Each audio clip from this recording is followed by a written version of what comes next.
ತನ್ನಿಂದ ಇನ್ನೊಬ್ಬರಿಗೆ ಭಯ ಆಗಬಾರ್ದು, ತಾನೂ ಯಾರಿಗೂ ಹೆದರಬಾರ್ದು. ಪರರಿಗೆ ತನ್ನಿಂದಾಗಲಿ ತನಗೆ ಪರರಿಂದಾಗಲಿ ಭಯ ಅನ್ನೋದು ಇರಬಾರ್ದು. ಇಡೀ ಜೀವನದ ಉದ್ದಕ್ಕೂ ನಿರ್ಭಯವಾಗಿರಬೇಕು. ಯಾರು ನಿರ್ಭಯವಾಗಿ ಇರ್ತಾರೆ? ಯಾರಿಗೆ ನನ್ನ ಹಿಂದೆ ಒಬ್ಬಿದ್ದಾನೆ, ಭಗವಂತ ಇದ್ದಾನೆ, ನಾನು ಅವನನ್ನು ನಂಬಿದ್ದೇನೆ, ಅವನು ನನಗೆ ರಕ್ಷಕನಾಗಿರುವಾಗ ಯಾರ ಭಯ ನನಗೆ? ಯಾತರ ಭಯ? ಶ್ರೀನಾಥನ ಪರಮ ಪ್ರೀತಿಯ ಪಡೆದ ಬಗೆ. ಭಗವಂತನ ಪರಮಾನುಗ್ರಹ ಪಾತ್ರನಾಗಿರ್ತಾನೆ, ಅವನಿಗೆ ಭಯವೇ ಇಲ್ಲ. ಭಯ ಯಾರಿಗೆ? ಯಾರು ದೇವರನ್ನು ಮರೆತಿರ್ತಾರೆ, ಕ್ಷುಲ್ಲಕ ಜನರಿಗೆ ಎಲ್ಲ ಭಯ. ಭಾಗವತ ಹೇಳುತ್ತೆ, ಭಗವಂತನನ್ನು ಮರೆತು ಬದುಕು ನಡೆಸುವವರ ಬದುಕೇ ಭಯದ ಸರಮಾಲೆ. ಇಡೀ ಜೀವನದ ಉದ್ದಕ್ಕೂ ಭಯ ಭಯ ಭಯ. ಭಯ ಬೇಡ.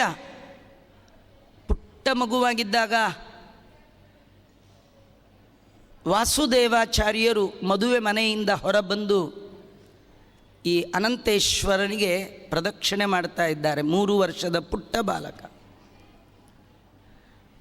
ಸಂಬಂಧಿಕರ ಜೊತೆ ಮಾತಿನ ಬರದಲ್ಲಿ ಮಗುವನ್ನು ಮರೆತ ತಾಯಿ ಮದುವೆ ಎಲ್ಲ ಮುಗಿದ ಮೇಲೆ ಮಗುವಿನ ವಿಚಾರ ಮಾಡಿದ್ದಾಳೆ, ಎಲ್ಲಿ ಹೋಯಿತು ನನ್ನ ಮಗು ಅಂತ. ಎಲ್ಲ ಕಡೆ ಹುಡುಕಿದ್ರು, ಸಿಗಲಿಲ್ಲ. ಆ ಮಗುವಿನ ಲಕ್ಷಣವನ್ನು ಕೇಳಿದ ಕೆಲವರು ಹೇಳಿದರು, ಮಗು ಹೀಗೆ ಹೋಗ್ತಿತ್ತು, ಹಾಗೆ ಹೋಗ್ತಿತ್ತು, ಹಾಗೆ ಹೋಗ್ತಿತ್ತು.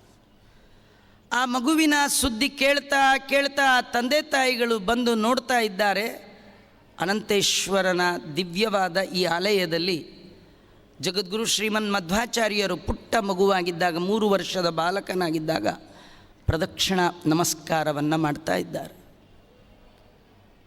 ತಂದೆ ಮಗುವಿನ ಕೇಳ್ತಾರೆ, ನಿನಗೇನು ಭಯ ಇಲ್ವಾ? ಅಷ್ಟು ದೂರದ ಪ್ರಯಾಣ ನೀವೊಬ್ಬನೇ ಮಾಡಿದೀಯಾ ಅಂದರೆ, ಪುಟ್ಟ ಮಗುವಾಗಿದ್ದಾಗಲೇ ಮಧ್ವಗುರುಗಳು ಕೊಟ್ಟ ಉತ್ತರ, ಮಮ ಸಖ ಕಾನನ ಗೋ ವಿಭುಹು. ಅರಣ್ಯದಲ್ಲಿರುವ ಭಗವಂತ ನನ್ನ ಗೆಳೆಯನಾಗಿರುವಾಗ ನನಗೆ ಯಾವ ಭಯ ಅಂತಾರೆ. ಅವರ ಉಪಾಸನೆ ದೊಡ್ಡವರಾದ್ಮೇಲೆ ಶುರು ಮಾಡಿದ್ದಲ್ಲ. ಈ ಎಲ್ಲ ಗುಣಗಳು ಅವರಲ್ಲಿ ಅಭಿಜಾತವಾಗಿ ಬಂದದ್ದು. ಅಭಯಂ, ಸತ್ವಶುದ್ಧಿ ಇತ್ಯಾದಿಗಳೆಲ್ಲ. ಹಾಗಾಗಿ ಭಗವಂತನ ಅನುಗ್ರಹವನ್ನು ಸಂಪಾದನೆ ಮಾಡಬೇಕು ಅಂದರೆ ಈ ಸಂಪತ್ತು, ದೈವಿ ಸಂಪತ್ತು, ಹೆದರಿಸಬಾರ್ದು, ತಾನು ಹೆದರಬಾರ್ದು, ಈ ಲಕ್ಷಣ ಇರಬೇಕು. ಸತ್ವಶಂ ಶುದ್ಧಿ, ಯಾವಾಗಲೂ ಪ್ರಸನ್ನವಾದ ಮನಸ್ಸು, ಉದ್ವಿಗ್ನಸ್ಸು ಒಳಗಾಗಿರಬಾರ್ದು. ನಮಗೆ ಎರಡೇ, ಯಾವಾಗಲೂ ಉದ್ವಿಗ್ನ ಸ್ಥಿತಿ. ಒಂದು ಎಚ್ಚರಿಕೆಯಲ್ಲಿದ್ದರೆ ಕಾಮ, ಎಡವು ಬಿದ್ದರೆ ಕೋಮ. ಎರಡು ಬಿಟ್ಟರೆ ಇನ್ಯಾವ ವ್ಯವಸ್ಥೆನೇ ಇಲ್ಲ. ಇದರ ಮಧ್ಯ ದೇವರಲ್ಲಿ ಪ್ರೇಮ ಅಂತ ಒಂದು ಬೇಕ್ರಿ, ಭಕ್ತಿ. ಎಚ್ಚರದ ಅವಸ್ಥೆಯಲ್ಲಿ ಪ್ರಸನ್ನ ಚಿತ್ತತೆ ಇದ್ದರೆ ಮಾತ್ರ ಭಗವಂತನಲ್ಲಿ ಮನಸ್ಸನ್ನು ನಿಲ್ಲಿಸಲಿಕ್ಕೆ ಸಾಧ್ಯ. ಅಂತ ಪ್ರಸನ್ನ ಚಿತ್ತತೆ ಯಾರಲ್ಲಿದೆ ಅದು ದೊಡ್ಡ ದೈವಿ ಸಂಪತ್ತು. ಯಾವ ಉದ್ವಿಗ್ನಕ್ಕೂ ಅವನ ಒಳಗಾಗೋದೇ ಇಲ್ಲ. ಆಮೇಲೆ ಜ್ಞಾನಯೋಗ ವ್ಯವಸ್ಥಿತ, ಏನಾದರೂ ಮಾಡಿ ದೇವರ ಜ್ಞಾನವನ್ನು ಪಡಿಬೇಕು. ಯಾವಾಗಲೂ ಜ್ಞಾನೋಪಾಯ, ಹೇಗೆ ನಾನು ಜ್ಞಾನವನ್ನು ಹೊಂದಬೇಕು ಅನ್ನುವ ಅನುಷ್ಠಾನದಲ್ಲಿ ಯಾವಾಗಲೂ ನಿಷ್ಠು. ಹೋದರಾಯಿತು, ಬಂದರಾಯಿತು, ಕೇಳಿದರಾಯಿತು, ತಿಳಿದರಾಯಿತು, ಮಾಡಿದರಾಯಿತು, ಬಿಟ್ಟರಾಯಿತು, ಹೀಗೆಲ್ಲ ಅನ್ನಬಾರ್ದು. ಎಷ್ಟು ವಯಸ್ಸಾಗಿರಲಿ, ಏನೇ ಆಗಿರಲಿ, ನಾನು ದೇವರ ಬಗ್ಗೆ ತಿಳಿಬೇಕು ಅನ್ನುವ ತವಕ ಇರಬೇಕು. ಅದಕ್ಕಾಗಿ ಪ್ರಯತ್ನ ಮಾಡಬೇಕು. ಹಾಗೆ ಪ್ರಯತ್ನ ಮಾಡುವವ ಒಂದಲ್ಲ ಒಂದಿನ ಭಗವಂತನ ಅನುಗ್ರಹವನ್ನು ಸಂಪಾದನೆ ಮಾಡಲಿಕ್ಕೆ ಸಾಧ್ಯ. ಅದೆಲ್ಲ ನಾವು ಓದುವಂಥದ್ದಲ್ಲ, ನಮಗೆಲ್ಲ ಹೋಗುವಂಥದ್ದಲ್ಲ, ಅದೆಲ್ಲ ದೊಡ್ಡವ್ರದ್ದು, ಅದೆಲ್ಲ ಈ ಜನ್ಮಕ್ಕಾಗಲ್ಲ ಬಿಡಿ, ಹೀಗೆಲ್ಲ ಅನ್ನಬಾರ್ದು. ದೇವರು ಕೊಟ್ಟ ಈ ಜನ್ಮದಲ್ಲಿಯೇ ಅದರೊಳಗೂ ಮುಪ್ಪು ಬರೋದ್ರೊಳಗೆಯೇ, ಅದರೊಳಗೂ ಕಣ್ಣು ಕೈ ಕಾಲು ಕಿವಿ ನಾಲಿಗೆ ಚೆನ್ನಾಗಿರುವಾಗಲೇ, ಕಣ್ಣು ಚೆನ್ನಾಗಿರುವಾಗಲೇ ಭಗವಂತನನ್ನು ತಿಳಿಸುವ ಗ್ರಂಥಗಳನ್ನು ಅಧ್ಯಯನ ಮಾಡಬೇಕು. ದೇವರು ಕಣ್ಣು ಕೊಟ್ಟದ್ದೇ ಶಾಸ್ತ್ರ ಕುಲಾವಲೋಕನಾಯ. ವಿಜಯೇಂದ್ರ ಸ್ವಾಮಿಗಳು, ಮಂತ್ರಾಲಯ ಪ್ರಭುಗಳ ಪರಮ ಗುರುಗಳಾಗಿರ್ತಕ್ಕಂಥ ವಿಜಯೇಂದ್ರ ಸ್ವಾಮಿಗಳು ಹೇಳ್ತಾರೆ, ದೇವರು ಕಣ್ಯಾಕೆ ಕೊಟ್ಟ ಅಂದರೆ ಶಾಸ್ತ್ರ ಕುಲಾವಲೋಕನಾಯ. ಶಾಸ್ತ್ರದ ಸಾಲನ್ನು ಅಕ್ಕರೆಯಿಂದ ನೋಡಿ, ಪ್ರೀತಿಯಿಂದ ನೋಡಿ, ಪ್ರೇಮಣ ಚಿಂತಯತಾಂ ವಿಚಿತ್ರ ವಿಮಲ ಶ್ಲಾಘ್ಯಾರ್ಥ ಸಂಧಾಯಿನಿ.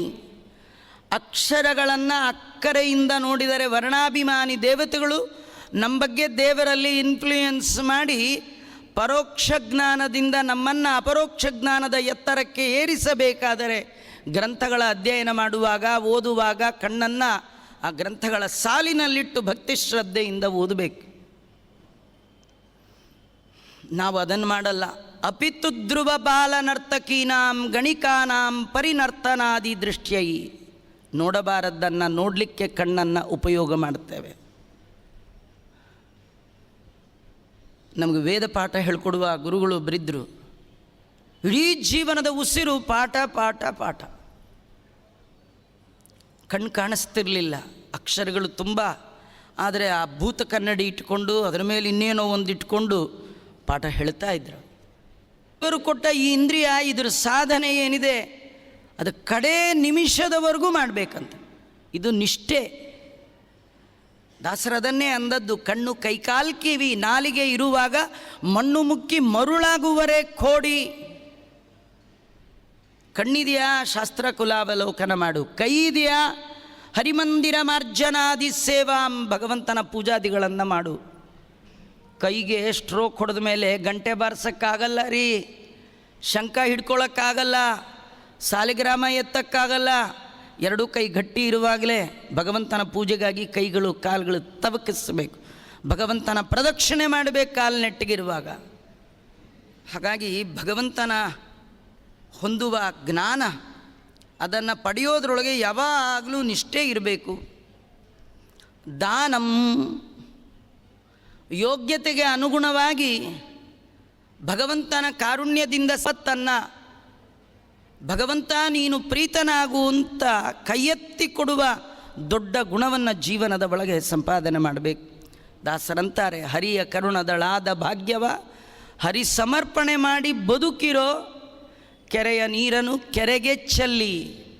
ಬರುವಾಗ ತಂದಿಲ್ಲ, ಹೋಗುವಾಗ ತೊಗೊಂಡೋಗಲ್ಲ, ಕೊಡ್ಲಿಕ್ಕೆ ನಿಮ್ಮದು ಯಾವುದು ಇಲ್ಲಿಲ್ಲ.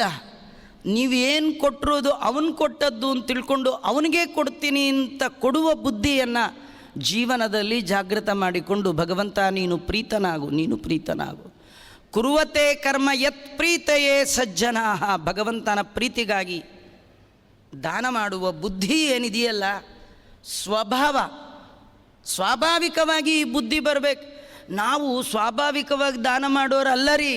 ಅದಕ್ಕೆ ಈ ಆಚಾರ ಬಿಡಲ್ಲ. ಸತ್ತಾಗ 16 ದಾನ ಕೊಡಿ, ಅವಾಗ ಕೊಡಿ, ಕೊಡೋದೇ ಇವಾಗ, ಮತ್ತಿನ್ನೇನು ನೀವು ಕೊಡೋಲ್ಲ, ಕೊಡಿಸ್ಕೊಳ್ಳೋದು. ಯಾಕಂದ್ರೆ ಆಗಲೇ ಅವ್ರ ಕೈಲಿ ಹೇಳಿಸ್ಕೊಂಡು ಮಾಡಿಸ್ಕೊಂಡು ಕೊಡೋದು ಇದೆಯಲ್ಲ, ಇದು ಸ್ವಾಭಾವಿಕವಾದ ಬುದ್ಧಿ ಅಲ್ಲ.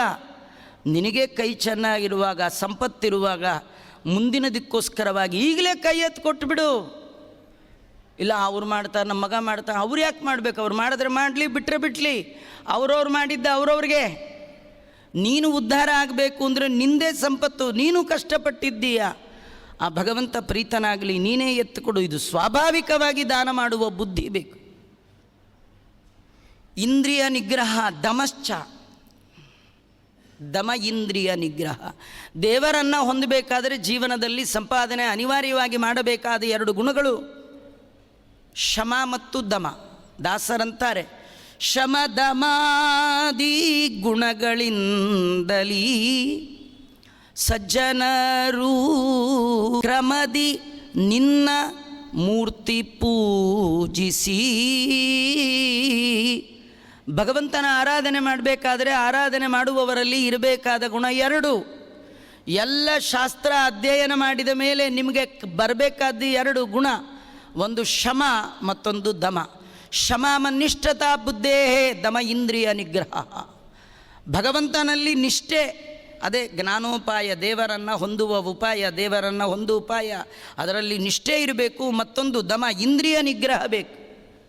ಎಲ್ಲ ಇಂದ್ರಿಯಗಳು ಏನು ಬಹಿರ್ಮುಖವಾಗಿ ಹೊರಗಿನ ವಿಷಯವನ್ನು ಹಂಬಲಿಸ್ತಾ ಇದೆ.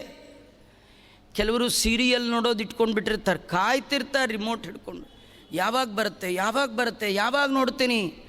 ಅದರೊಳಗೂ ಆ ಸೀರಿಯಲ್ಲಲ್ಲೂ ಮಧ್ಯೆ ಮಧ್ಯದಲ್ಲಿ ಬ್ರೇಕ್ಗೆ ಬಾತ್ ಅಂತ ಬಂದುಬಿಟ್ರೆ ಸಾಕು, ಇವನಿಗೇನೋ ಟೆನ್ಷನ್ನು. ಏನಾಗಲ್ಲ ರೀ, ಅಂಥದ್ದು ಆಗಬಾರ್ದು, ಏನಾಗಲ್ಲ.